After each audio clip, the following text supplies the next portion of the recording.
Olá, bem-vindos então à terceira aula do curso de Redes de Computadores 1 do CEBERJ. Eu sou o professor Célio e hoje nós vamos estar falando sobre desempenho e arquitetura em camadas da internet. Em específico, a gente vai estar falando de questões de atraso e perda, por que pacotes, quando são transmitidos na internet, sofrem atraso ou podem ser perdidos, e um pouco da estrutura de camadas de protocolos da internet. A gente continua seguindo o livro-texto do professor Kurosi e hoje a gente está falando da seção 1.6 e 1.7 do capítulo 1. A gente vai estar terminando o capítulo 1 hoje. A gente já teve uma visão inicial do que é a internet, o que é um protocolo, elementos de rede que estão situados na borda da rede, os sistemas finais, onde as aplicações executam, elementos de rede que estão situados no núcleo da rede, roteadores, comutadores, que têm a função principal de encaminhar, rotear pacotes desde uma máquina, um sistema final fonte, até um destino.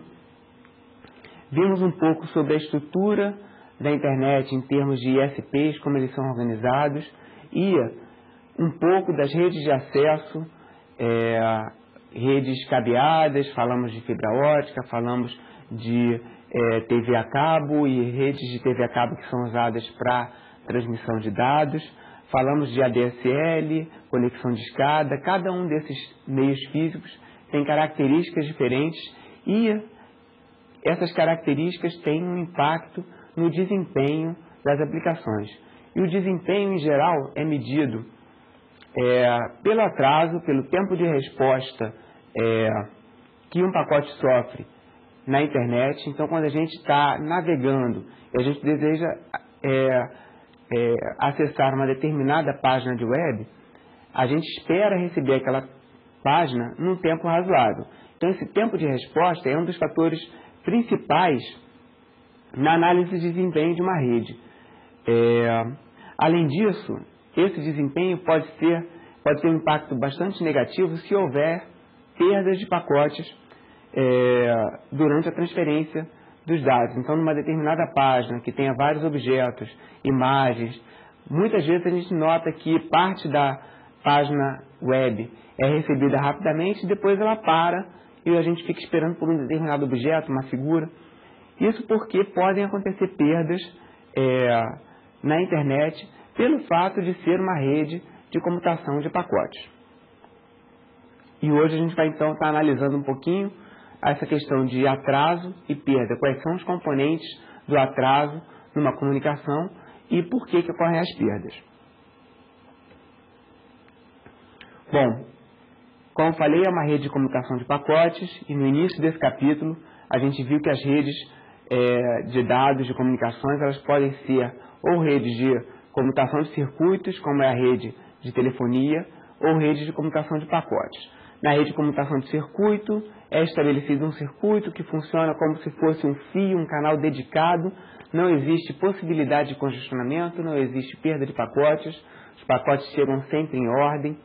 Então, é uma ótima rede para garantias de qualidade de serviço, contanto é uma rede que a rede de comutação de circuitos é uma rede que tem uma baixa utilização da rede por conta de reservar recursos e dedicar os recursos, banda passante, buffers nos roteadores, memória, para uma única conexão. Se aquela conexão não usa os recursos ficam ociosos e não podem ser usados por mais ninguém. Já numa rede de comutação de pacotes por datagrama, como é a internet, não existe reserva de recurso. E não existindo reserva de recurso, pacotes de vários fluxos ou de várias conexões vão compartilhar os mesmos recursos. Ou seja, eles compartilham a banda de saída do roteador, eles compartilham os buffers internos do roteador. Então, nesse exemplo aqui, a gente tem duas estações A e B transmitindo dados para uma estação de destino e ambas compartilham o mesmo roteador de saída. Os pacotinhos da estação A são os de azul escuro e da estação B o azul claro. ambos ficam armazenados no buffer de saída do roteador, desse primeiro roteador. Por quê? Porque se momentaneamente nós tivermos uma demanda, uma carga do tráfego maior do que a capacidade de saída, enquanto a gente estiver transmitindo pacotes pelo primeiro roteador, mais dados estão chegando e ficam armazenados nessa fila do roteador. Então a gente tem vários componentes aqui que têm um impacto no atraso. Por exemplo, existe o tempo de transmissão de um pacote. Um pacote é basicamente uma sequência de bits e cada enlace, a gente viu isso na aula passada, tem uma característica diferente, tem uma capacidade, uma banda passante diferente. Então, por exemplo, um enlace típico de rede telefônica, conexão de escada, a 56 kilobits por segundo, por exemplo. O que significa isso? Significa que em um segundo ela é capaz de transmitir 56 mil bits. 56 mil bits por segundo te definem a taxa máxima daquele enlace. Se o nosso pacote tem 56 mil bits, ele vai demorar um segundo para ser transmitido nesse link, ou seja, o tempo entre a transmissão do primeiro bit do pacote até a transmissão do último bit do pacote vai demorar um segundo.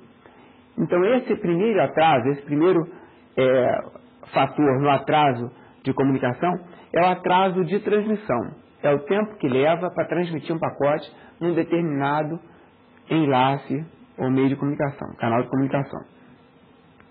Além disso, como eu falei antes, se a carga do tráfego que está chegando no roteador é maior do que a sua capacidade de saída, isso significa que mais pacotes vão estar chegando enquanto alguns pacotes ainda estão sendo transmitidos.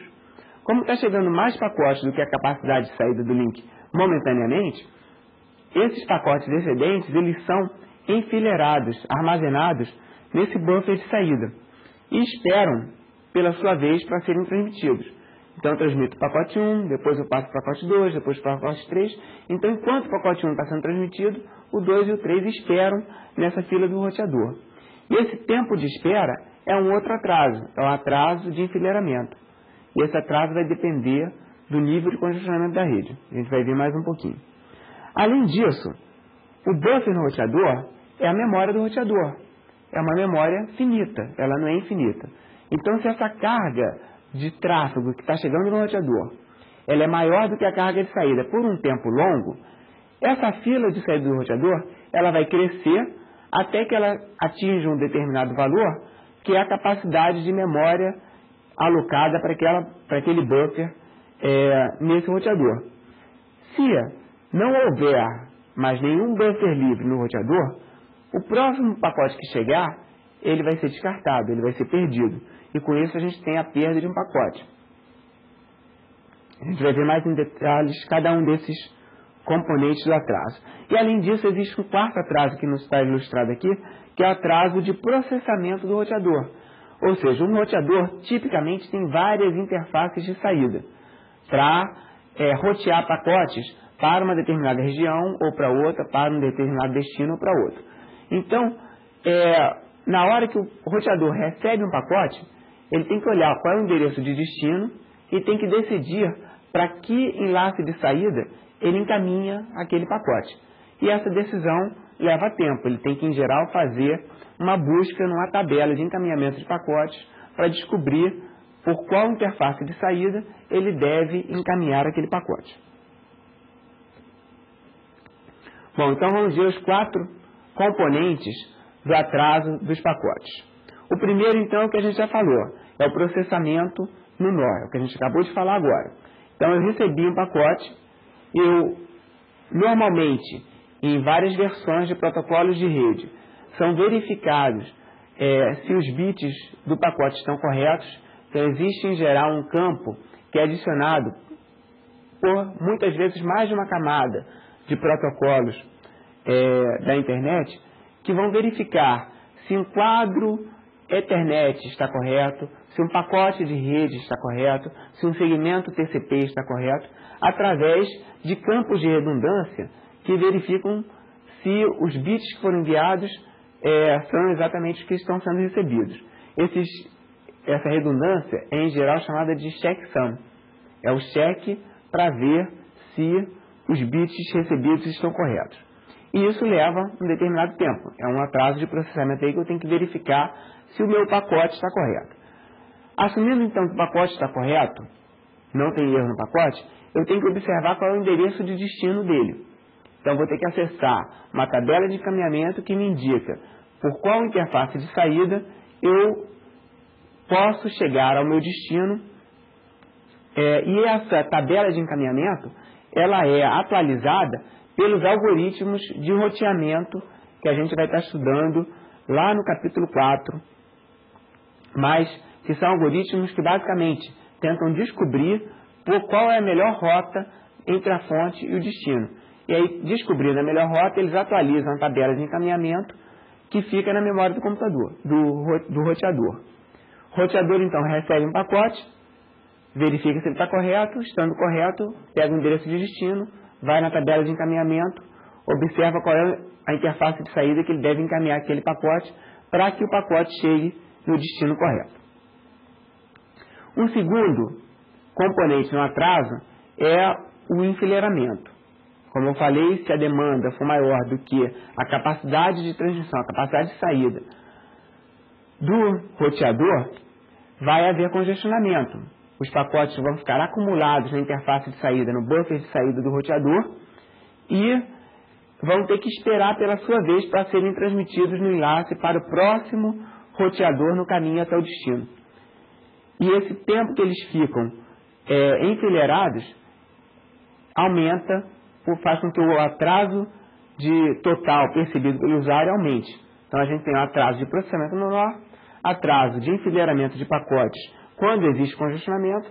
Se não existe congestionamento, se as filas estão livres, esse atraso de enfileiramento ele é mínimo ou ele é zero, ou ele é nulo. Porque se eu cheguei no roteador, o pacote chegou no roteador, não existe nenhum outro pacote esperando para ser transmitido, ou seja, o buffer de saída do roteador está vazio, esse pacote pode imediatamente ser transmitido para o próximo roteador no caminho para o destino. Além disso, existem mais dois componentes, que são os componentes principais no atraso percebido pelo usuário. O primeiro deles é o atraso de transmissão. E o atraso de transmissão vai depender da largura de banda do enlace de saída, então quantos bits por segundo aquele enlace consegue transmitir, e também do comprimento do pacote. Se eu tenho um pacote muito longo, o tempo de transmissão desse pacote vai ser maior do que um pacote muito curto. A forma de calcular o tempo de transmissão de pacote é basicamente dividir o comprimento do pacote em bits pela taxa de transmissão ou pela largura de banda do enlace em bits também. Então, no nosso exemplo anterior que eu dei no início da aula, que nós temos um enlace que transmite a 56 kilobits por segundo e temos um pacote de tamanho total 56 mil bits, 56 kilobits, o tempo de transmissão para enviar esses 56 mil bits no enlace de 56 kilobits por segundo é 1 segundo. Basta dividir L sobre R. Então, o atraso de transmissão depende da largura de banda e do comprimento do pacote. Um outro atraso é o atraso de propagação. É quanto tempo leva para aquele pacote, estando no enlace, para se propagar até o próximo roteador no caminho para o destino. Esse tempo de propagação, ele depende da velocidade de propagação da onda eletromagnética, ou da luz, ou da onda de rádio, no meio de comunicação.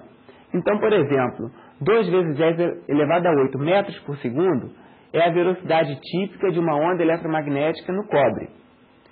Isso, invertendo, 5 microsegundos por quilômetro é a mesma coisa que 2 vezes 10 elevado a 8 metros por segundo. Então, a cada 1 quilômetro, demora 5 microsegundos para que a onda eletromagnética se propague de uma ponta até a outra. O atraso de propagação ele não depende da largura de banda e ele não depende do comprimento do pacote.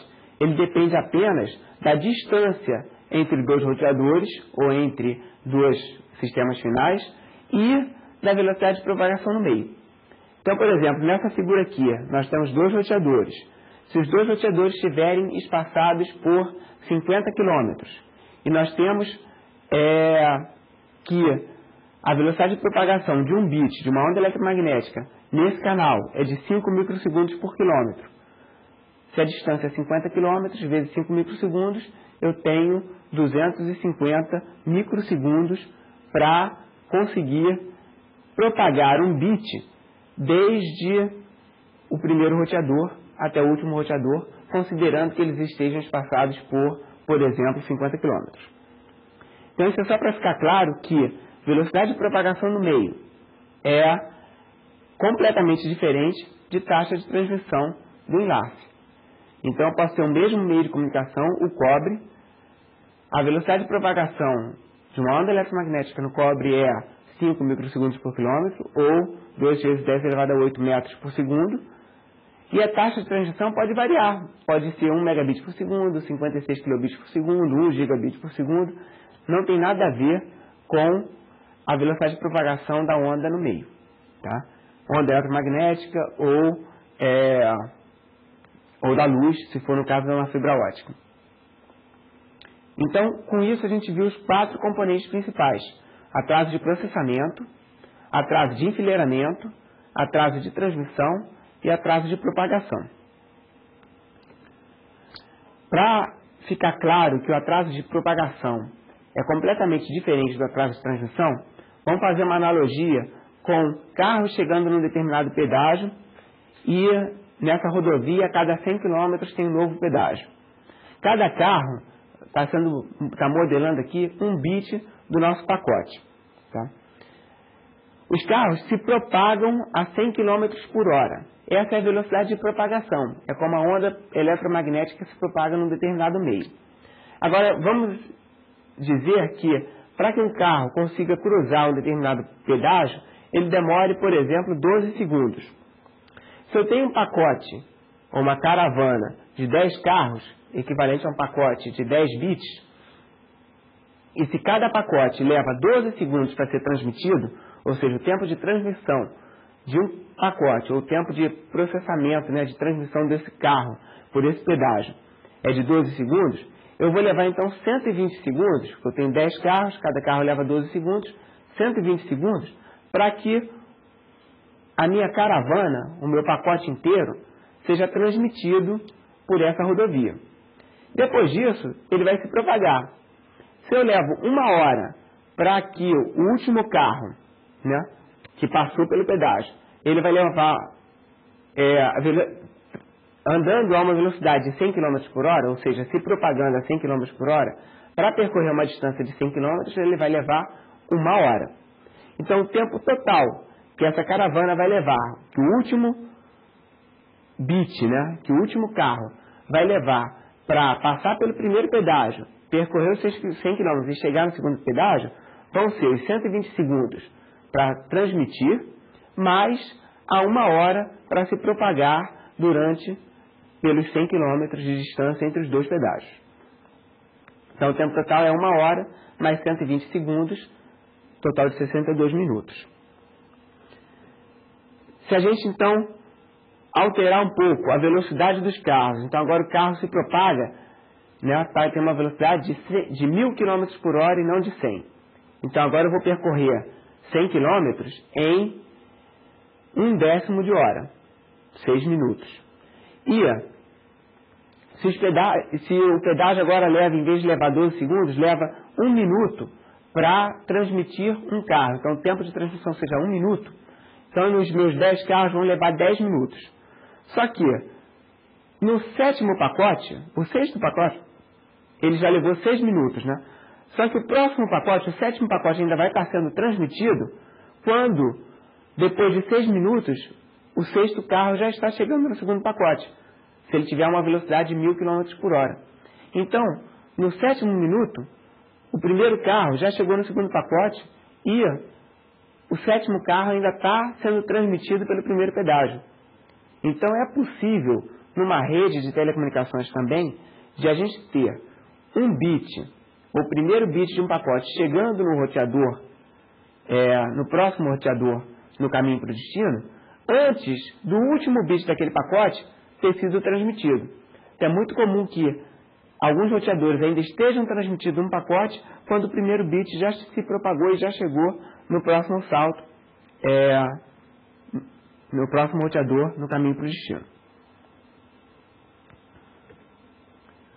Bom, com isso, para cada roteador no caminho entre a fonte e o destino, a gente tem potencialmente quatro componentes que influenciam no atraso. O atraso de processamento, enfileiramento, transmissão e propagação para o próximo nó, né? Então, se eu tenho 10 saltos, eu vou ter 10 vezes, a soma, né, de 10 vezes desses atrasos todos.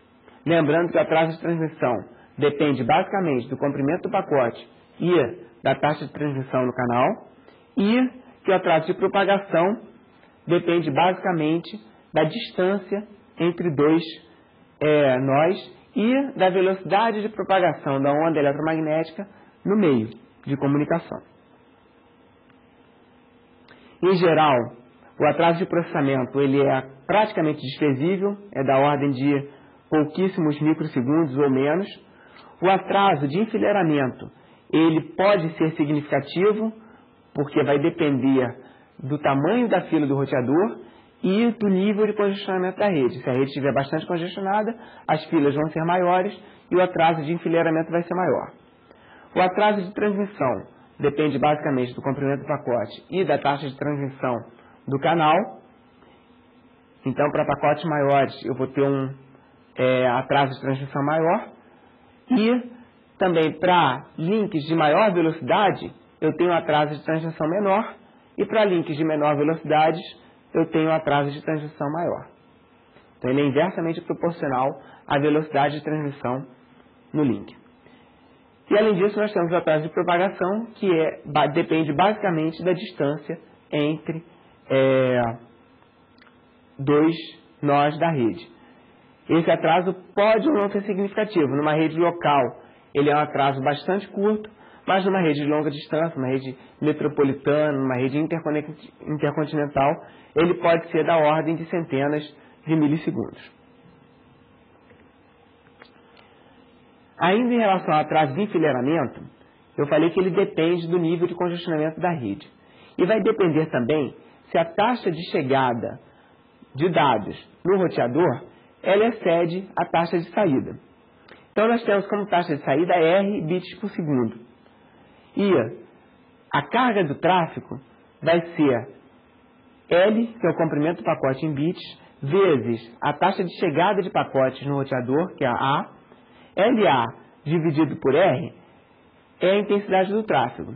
Se LA for igual a R, nós temos que a taxa de chegada no roteador é igual à taxa de saída. Se LA for menor do que R, nós temos que o roteador tem mais capacidade de transmitir do que a quantidade de tráfego que está chegando no roteador. Agora, se LA for maior do que R, aí nós temos uma condição grave de congestionamento, onde a taxa de chegada de pacotes é maior do que a capacidade de transmissão do roteador. E se isso acontece consistentemente, ou seja, ao longo do tempo, LA é sempre maior do que R, então não adianta você ter um buffer enorme, porque em uma questão de tempo, esse buffer vai ser completo, vai ficar cheio, porque a taxa de chegada é maior do que a taxa de saída, então vai ter sempre pacotes acumulando e, eventualmente, esse buffer vai encher e vai transbordar. Então, o que esse gráfico está mostrando é que, quanto mais próximo de LA sobre R estiver de 1,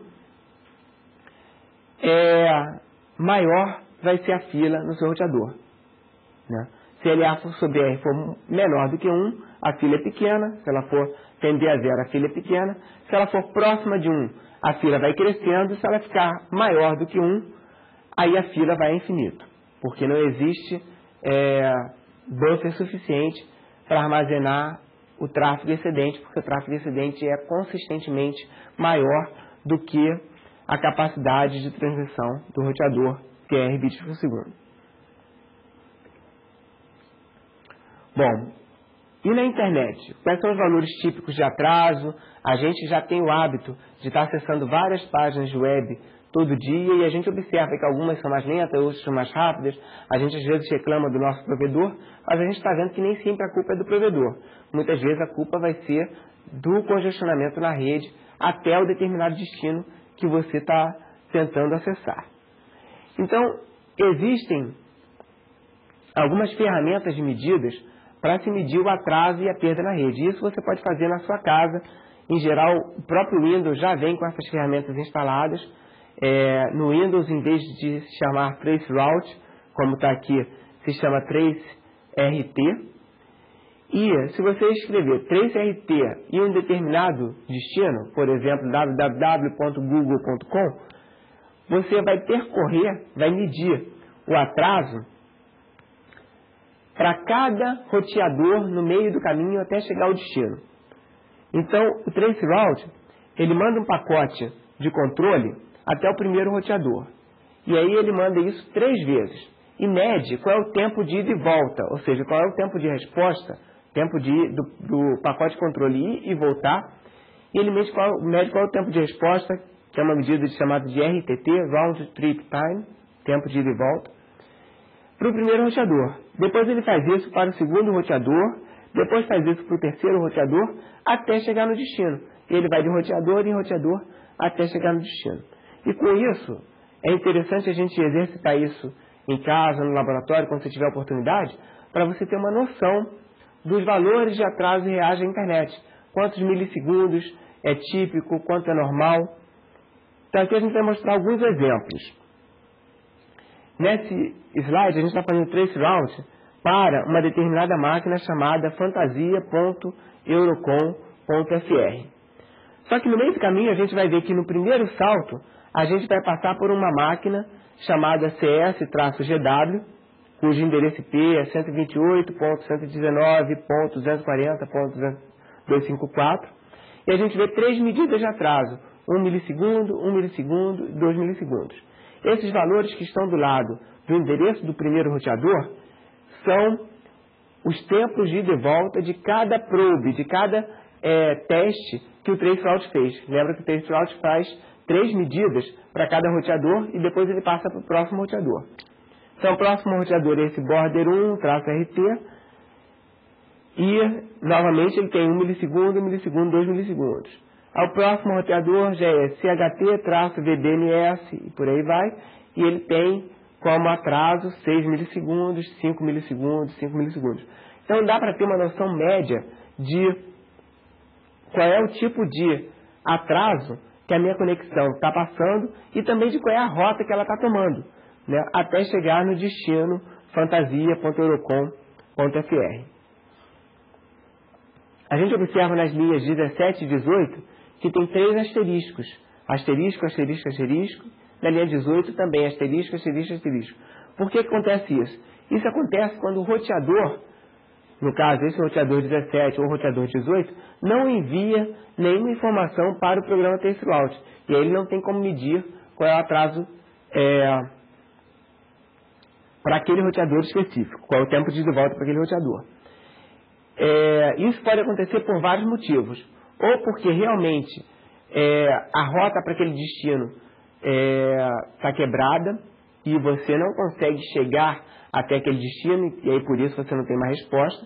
Ou porque o roteador está configurado para não responder a esses pacotes de controle que o Traceroute usa, que são pacotes que a gente vai ver mais à frente, que são chamados pacotes ICMP, Internet Control Message Protocol, que são usados para medir o tempo de ida e volta. Na verdade, o que ele mede é o tempo de um evento. Né? O Traceroute envia pacotes de controle até um determinado roteador. Quando chega naquele roteador, o pacote expira e aí automaticamente o roteador envia uma mensagem de volta, uma mensagem ICMP de volta, permitindo que o programa Traceroute meça o atraso de ida e volta. Então, nesse exemplo aqui, da fonte, que não está mostrando qual é, até o destino fantasia.eurocom.fr, nós temos em média 132 milissegundos no primeiro teste, 128 milissegundos no segundo teste e 136 milissegundos no terceiro teste. Outros exemplos aqui, agora a gente está mostrando um exemplo para uma máquina 200.128.80.130. Então você pode também executar o seu programa traceroute, em vez de para um nome de um domínio, www.google.com, você pode escolher o endereço IP de uma máquina destino, escrever traceroute 200.120.80.130. E aqui novamente a gente observa que em algumas situações, por exemplo, na linha 9 e na linha 10, os valores de atraso não são reportados, tem um asterístico ali. Aquele asterístico significa que, novamente, eu não recebi nenhuma informação de volta para aquele teste que eu fiz de acesso ao roteador 9 e ao roteador 10. Por isso que ele está botando um asterisco. E aqui, novamente, um terceiro caso, em que o traceroute termina com 3 asterísticos e não continua. E ele termina, muitas vezes, porque a rota para um determinado destino está quebrada e dá para você saber exatamente qual foi o último roteador que está funcionando corretamente na rota para o seu destino. Então, muitas vezes a gente está tentando acessar uma página de web e a gente não consegue, né? Você tenta acessar e acha que está, será que o meu ISP caiu? Né? Aonde é que está o problema de rota? E você executando o traceroute, você é capaz de ver até onde a rota está boa e a partir de onde existe um problema na comunicação até um determinado destino.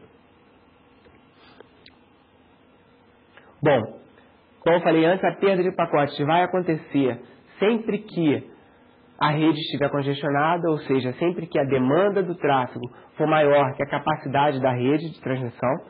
E como cada roteador tem uma capacidade finita, tem um buffer finito para armazenar os pacotes que estão esperando para serem transmitidos, quando um pacote chega numa fila que está cheia, ou seja, o roteador está congestionado e a sua memória está esgotada, a sua capacidade está esgotada, já tem pacotes acumulados ali que encheram o buffer do roteador, então, normalmente o pacote que chega é descartado.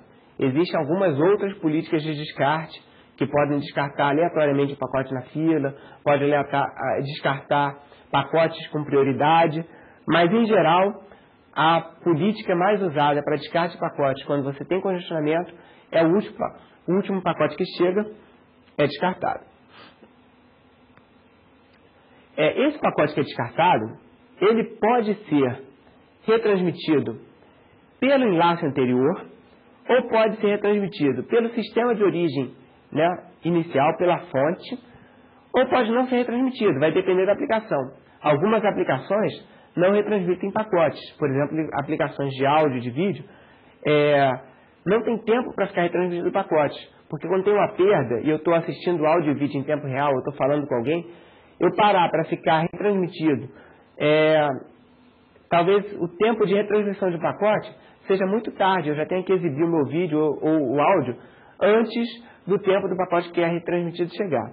Então, em algumas aplicações não há retransmissão, em outras aplicações quem retransmite é o sistema fonte e, em alguns casos, em alguns protocolos, quem vai retransmitir vai ser o enlace anterior, vai ser o roteador que está no nó anterior entre a fonte e o destino. Então ele transmite e se o pacote não foi recebido corretamente, ele vai e retransmite até que o pacote chegue com sucesso no próximo salto. Bom, então nós vimos os componentes de atraso e perda de pacotes na internet. A gente viu que o atraso é uma comunicação em cada nó no caminho entre a fonte e o destino. Cada nó tem atraso de processamento para checar se o pacote está correto e decidir em que interface de saída enviar aquele pacote. Atraso de enfileiramento, caso a rede esteja congestionada e caso a demanda momentânea de pacotes seja maior do que a capacidade de transmissão daquele enlace de saída do roteador. Tem o atraso de transmissão do pacote, que depende do comprimento do pacote e da taxa de transmissão do enlace, L sobre R, e tem o atraso de propagação, que basicamente depende da distância entre dois nós e da velocidade de propagação no meio. Além disso, se a rede estiver bastante congestionada, as filas dos roteadores vão crescer, vão chegar no seu limite e haverá perda de pacotes se a demanda continuar acima da capacidade de saída do roteador. Bom, com isso a gente já tem uma noção do desempenho em termos de tempo de resposta e perda de pacotes de uma comunicação na internet. E agora a gente vai ver um pouco como que os protocolos e as funções da internet são organizadas e vai estudar um pouquinho do modelo de camada de protocolos e modelo de serviços da internet. A gente viu que as redes são bastante complexas. Várias funções têm que ser executadas. A gente tem funções de transmissão de um pacote, conversão de bits em um sinal analógico, em uma modulação, em pulsos de luz, em uma onda de rádio, dependendo do meio físico. A gente tem problemas de decidir qual é a melhor rota para um determinado destino, então problema de roteamento, transferência confiável de dados, quando a gente quer garantir que o dado chegou, então tem que haver mecanismos de detecção de perdas, mecanismos para retransmissões, são vários mecanismos. E esses mecanismos têm que estar colocados nos elementos de redes, nos sistemas finais, que são os hosts, nos roteadores, nos enlaces, cada enlace tem características diferentes. As aplicações podem também participar em várias dessas funções.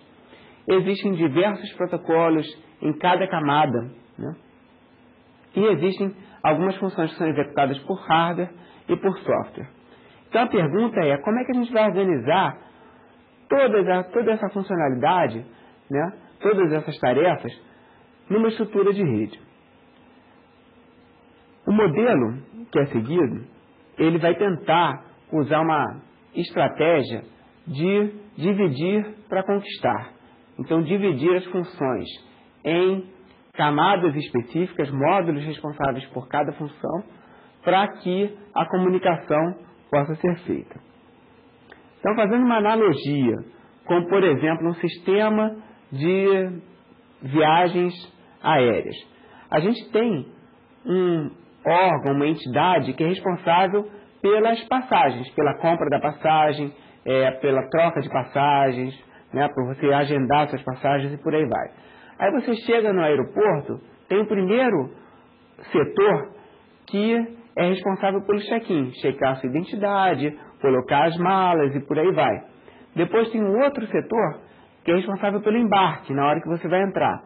Depois tem um outro setor que é responsável pelo trajeto do avião, a subida, a descida, a aterrissagem do avião, o roteamento do avião, da fonte para o destino e por aí vai. Uma série de etapas. Mas, em geral, a gente vê que toda essa organização ela é bem independente. O sistema de transmissão de uma empresa aérea, ele divide as tarefas de forma que, se a política de embarque mudar, se agora um novo documento seja necessário, ou se as rotas do avião mudarem e por aí vai, uma funcionalidade não afeta a funcionalidade da outra. As camadas têm uma certa independência. Então, na hora que você está comprando a passagem, você está só comprando a passagem. Você não está muito preocupado no procedimento de check-in ou no procedimento de entrada. E se na hora do portão, na hora de fazer o embarque, você tem um novo procedimento em que você tem que abrir suas malas para ver se tem uma tesourinha ali dentro e por aí vai, isso também não afeta a compra da passagem. De maneira semelhante, a gente vai tentar organizar as funcionalidades de uma rede de comunicação de pacotes em camadas, onde cada camada vai ter uma função específica. Em geral, as camadas têm as suas funções e vão prover serviço para as camadas superiores. Então, uma camada superior depende da sua funcionalidade e dos serviços que são providos pelas camadas inferiores. Por que dividir em camada? Por questões de modularização, por questões de independência entre as camadas. Então, por exemplo, numa rede de comunicação de pacotes, a gente vai ver que uma camada é responsável pelo roteamento. Outra camada é responsável pela transferência confiável. Então, teoricamente, nós podemos mudar o algoritmo de roteamento sem que as demais camadas precisem ser atualizadas. Então, isso dá uma certa independência e torna atualização, as modificações de uma determinada camada transparentes para o sistema todo, né? Em alguns casos, a divisão de camadas pode ser prejudicial. Por exemplo, pelo fato de camadas serem independentes, algumas funcionalidades podem estar replicadas em mais de uma camada. Porque um protocolo, quando ele foi projetado para dar suporte a vários outros protocolos de camadas superiores.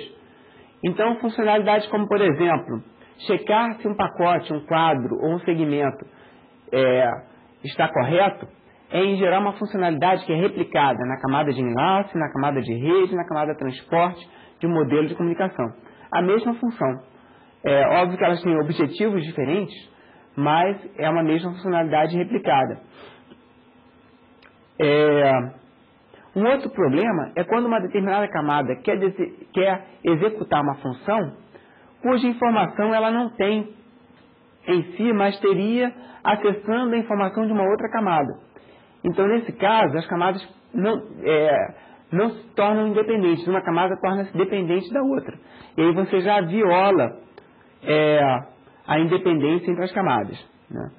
Então, apesar de os protocolos de rede de computadores serem organizados em camadas, existem algumas situações em que existem violações dessa independência entre camadas e existem várias situações em que existe redundância de algumas funções em mais de uma camada.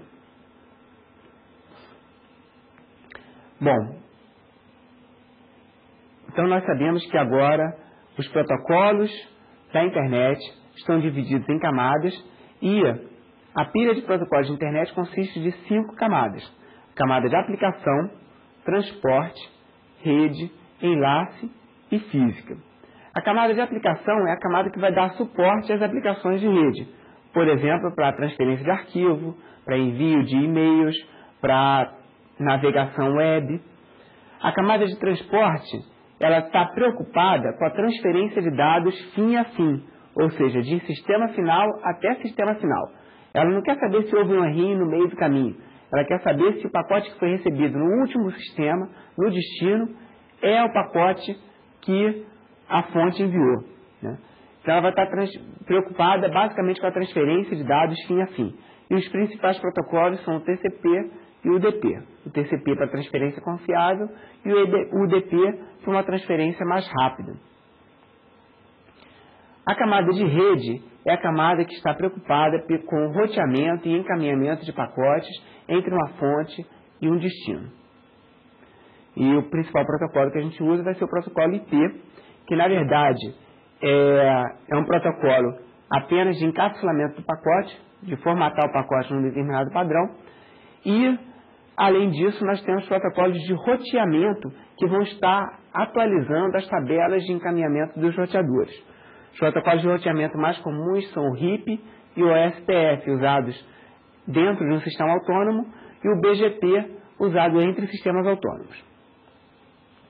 A camada de enlace, ela está preocupada com a transferência de dados entre elementos vizinhos, ou seja, um sistema final e o primeiro roteador, um roteador e o próximo roteador até o destino. Então, ele está preocupada só com a transferência de dados naquele um enlace entre dois vizinhos. Então, é diferente da camada de transporte, que está preocupada com a transferência de dados fim a fim. Os principais protocolos são o PPP, o padrão Ethernet, que é o padrão mais utilizado para redes locais, são protocolos da camada de enlace. E a camada física, ela vai estar preocupada com a representação física dos bits no canal de comunicação. Ou seja, como que aqueles bits 1 e 0 são representados, são modulados em ondas eletromagnéticas, ondas de rádio, pulsos de luz, dependendo de cada tipo de meio de comunicação.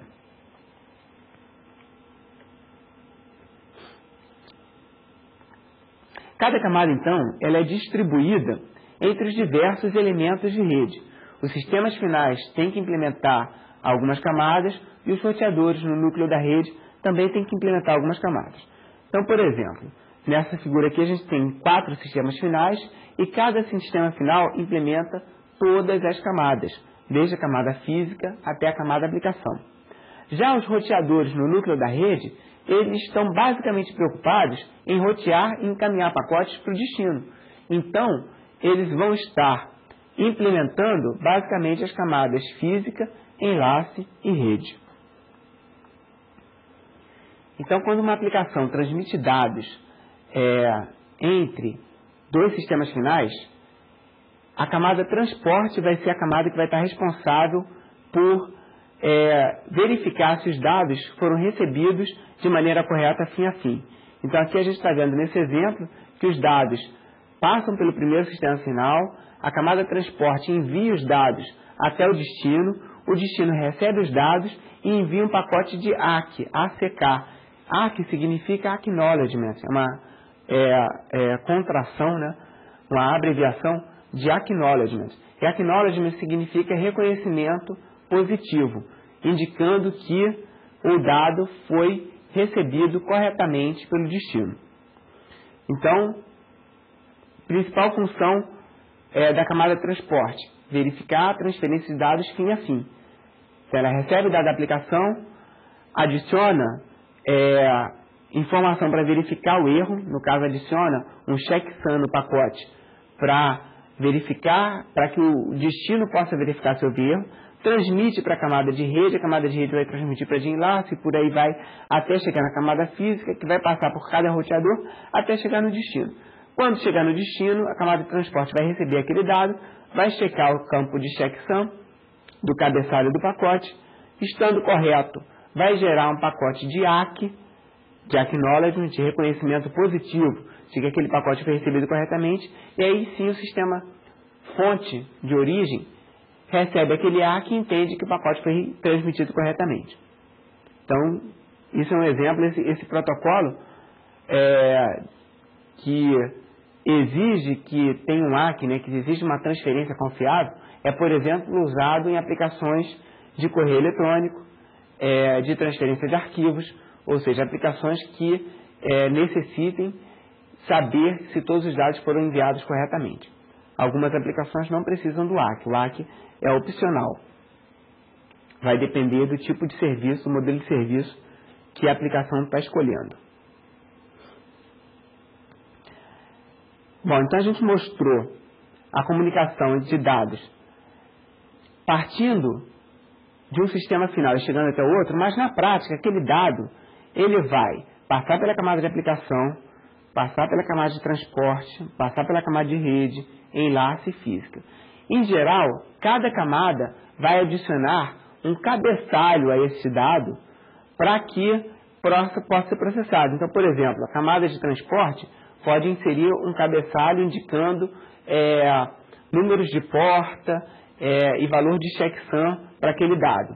A camada de rede vai estar inserido um cabeçalho com endereço IP de destino, endereço IP de origem, um tempo de vida para o pacote e por aí vai.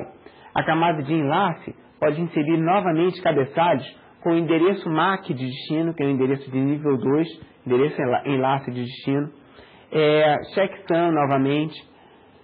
E a camada física vai estar eventualmente convertendo esses bits todos em um sinal eletromagnético apropriado para transmissão naquele canal de comunicação. Os dados então vão se propagar até o próximo enlace, no caso até o roteador, que vai processar os cabeçalhos da camada física, enlace e rede e vai parar aí por aí na camada rede, porque a camada transporte só interessa para os sistemas finais. Então, ele vai olhar o endereço IP do destino e vai encaminhar esse pacote para o destino. Então, o roteador volta a transmitir novamente pela camada de rede, enlace física, até que os dados sejam propagados para o sistema final, que vai receber os pacotes novamente pela camada física, depois enlace, rede. Quando chegar na camada de transporte, a camada de transporte vai verificar se os dados estão corretos e, se for o caso, envia os dados, envia o ACK, né, o Acknowledgement, de volta para a fonte, e aí então envia os dados para a aplicação que vai processar aqueles dados. Esses dados, quando eles passam de uma camada para outra, existe uma nomenclatura própria para a mensagem ou para o dado de cada camada. Na camada de aplicação, o dado é chamado de mensagem. É a mensagem que a aplicação quer transmitir. Essa mensagem é transmitida para a camada transporte, que adiciona um cabeçalho, nesse exemplo representado por HT, a esta mensagem e cria um segmento. Então, o dado da camada de transporte é chamado de segmento. Esse segmento ele é enviado para a camada de rede, que adiciona o seu cabeçalho HN, que vai ter, por exemplo, o endereço IP de destino, e a camada de rede, adicionando o seu cabeçalho ao segmento recebido pela camada de transporte, cria um datagrama. Então, o dado da camada de rede é chamado de datagrama. Esse datagrama ele vai ser, então, enviado da camada de rede para a camada de enlace. A camada de enlace vai novamente inserir o seu cabeçalho, que aqui está representado por HL, e o cabeçalho da camada de enlace mais o datagrama recebido pela camada de rede formam um quadro da camada de enlace. Então, quando a gente está transmitindo dados na camada de enlace, a gente chama de quadro. É, por exemplo, um quadro Ethernet, né? Um datagrama IP, um segmento TCP ou uma mensagem da aplicação. Esses dados, então, são transmitidos pela camada física, que em um switch ou comutador, o switch ou comutador, ele basicamente olha apenas até a informação de enlace, ou seja, ele vai olhar o endereço MAC de destino numa rede local. Ele não olha o endereço IP de destino. Então, ele implementa as camadas físicas em enlace. O switch vai observar apenas os cabeçalhos da camada de enlace, ele não olha o cabeçalho da camada de rede, nem olha o cabeçalho da camada de transporte, e vai enviar o pacote para o próximo salto, nesse caso, que é um roteador, que vai olhar então os cabeçalhos da camada enlace e rede. Não vai olhar o cabeçalho da camada de transporte, e nem vai olhar a mensagem. E vai encaminhar esse, se eu chamar de Ethernet, vai ser o quadro Ethernet, ou quadro da camada enlace, vai enviar novamente pela camada física até chegar no destino.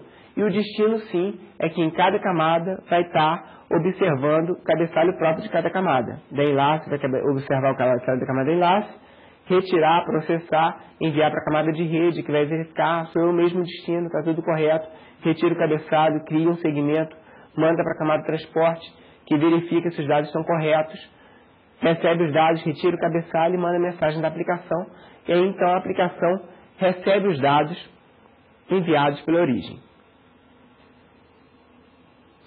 Então, toda essa parte de encabeçamento de dados em protocolos faz parte da divisão em camadas de cada protocolo. Para que uma camada não interfira na outra, basicamente você encapsula os dados da camada superior dentro de dados da camada atual. E adiciona um cabeçalho para executar a sua funcionalidade específica, de correção de erro, controle de congestionamento, controle de fluxo, roteamento, encaminhamento.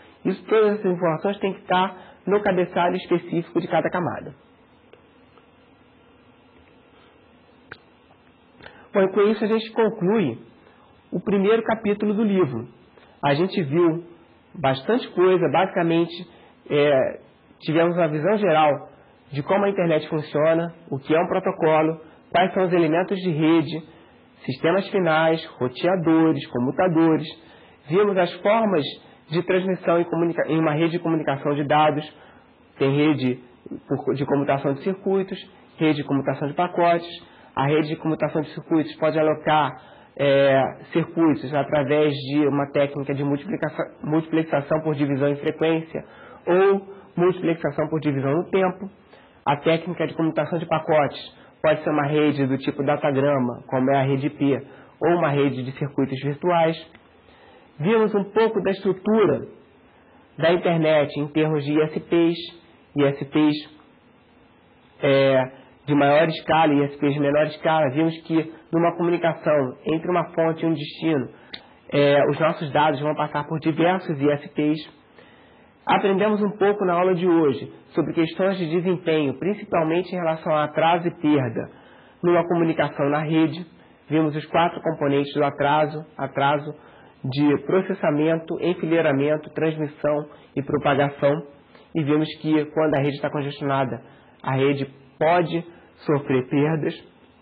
E vimos que a rede ela tem toda essa funcionalidade, mas ela é organizada em camadas, onde cada camada é responsável por uma função específica. Camada de aplicação, dá suporte para aplicação. Camada de transporte, está preocupada com comunicação fim a fim. Camada de rede, preocupada com roteamento. Camada de enlace, preocupada com a comunicação em um único enlace entre dois nós vizinhos da rede.